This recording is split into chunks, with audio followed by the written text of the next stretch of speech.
Yeah, good morning everyone. Welcome to Northwest Native Tracker, the channel that explores Bigfoot ground spore and native lore. So there was some interesting religious behavior going on here.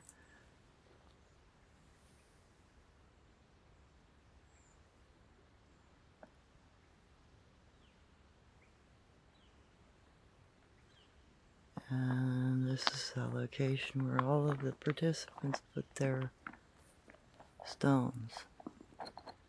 You notice they all have red clay on them.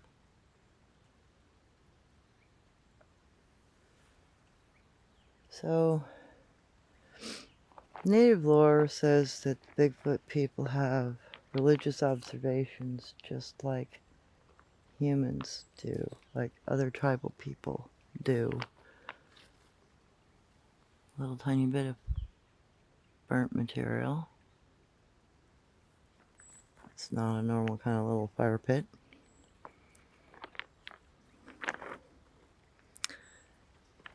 And consequently, they will have reverences very similar to what ancient indigenous people did, religiously. They will make offerings to things that are important in their lives. Now, there was no grinding there, but clay was sprinkled there. Must be some significance to that. Eesh.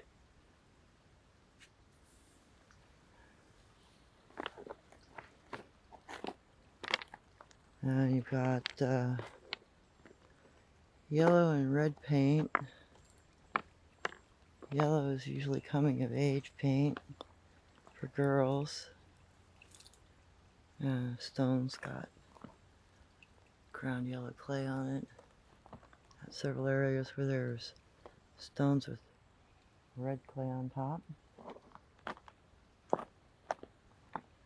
Lots of little stones turned upright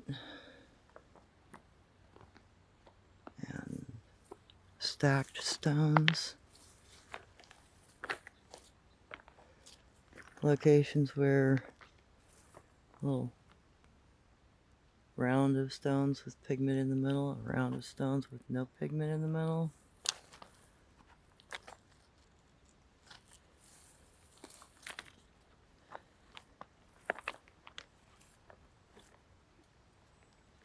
Now the more interesting stuff is over here.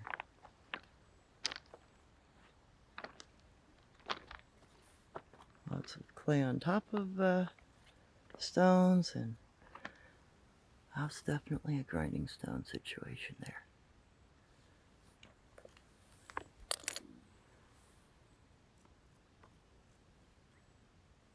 Clay all over that.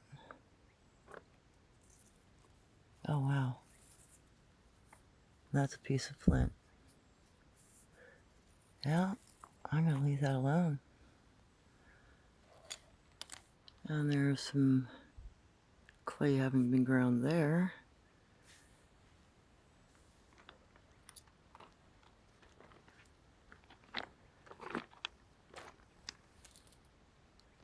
Some sprinkled. The stone's got clay on it. Clay. Where water had been mixed with it, making it into a paint. And we got more stacked stones back here. A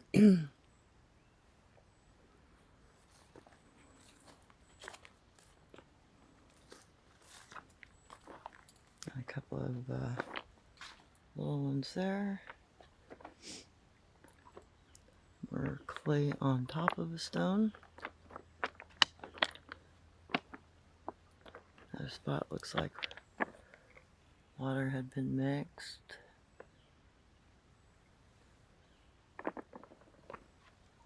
Making it into more like a paint. There's this little spot with all the yellow clay. And you have a spot with red clay.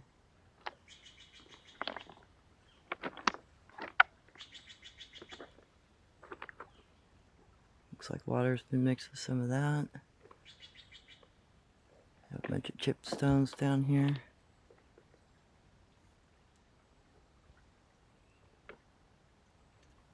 I have more upright and stacked stones. Chip stone.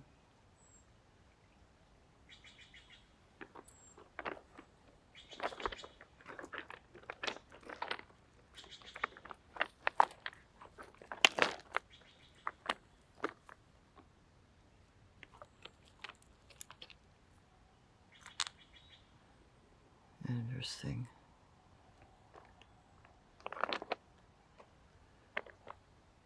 Got a little, looks like a dolmen kind of thing going on here too. That could be a crawdad catch though. You know, something that's used when the water's higher. It's a Native American style crawdad catcher. You let him run into the hole and then you catch him. Looks like something's been walking on or handling stone with pigment on their hands or feet, something. So this is very similar to some of the more ancient indigenous practices. You know, coming of age, you paint your face, you have big ceremony, you feast together, you told the lore of creation. You're taught what it is to be an adult female, what's expected. That stone's very suggestive of something like that going on.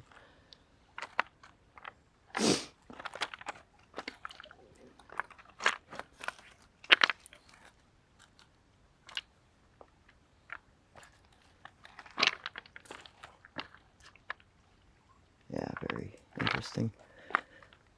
So there's probably a hereditary piece that's being brought down here. That particular stone might be some sort of a hereditary piece meant to be a teaching piece. That's why you leave that sort of thing alone. In Native culture, we're always told to leave their most old, ancient stones alone because they're theirs, preserves their history and their lore. Sometimes they're teaching aids or educational devices for remembering. So don't do to these native indigenous people like your ancestors did to the Native American when they came here. Don't destroy their lore before you even understand it. Sit down and talk to them. Now up here, past all of this grinding and stone stacking and hole digging with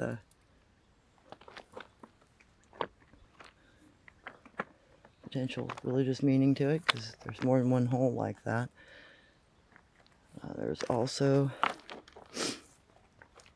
a pair of piles of clay, different colors with sticks in them. I know this first one's a willow stick. I'm not sure. I think that's something else, maybe cedar stick.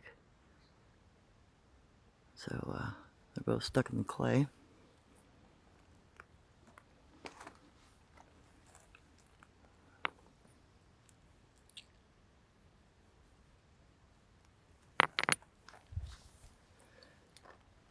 So this is probably a coming of age or some sort of religious ceremony, talking about life and death. Lots of hearts. Lots of little hearts everywhere down here. So keep in mind they have indigenous behaviors.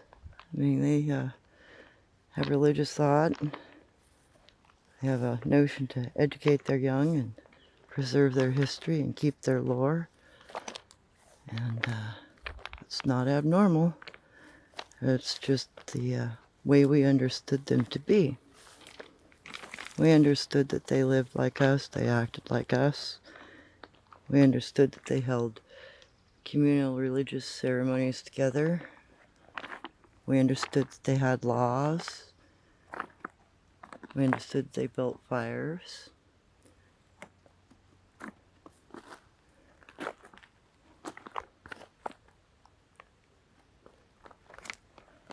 They have, customs and beliefs and social structures and tribal structures, family structures.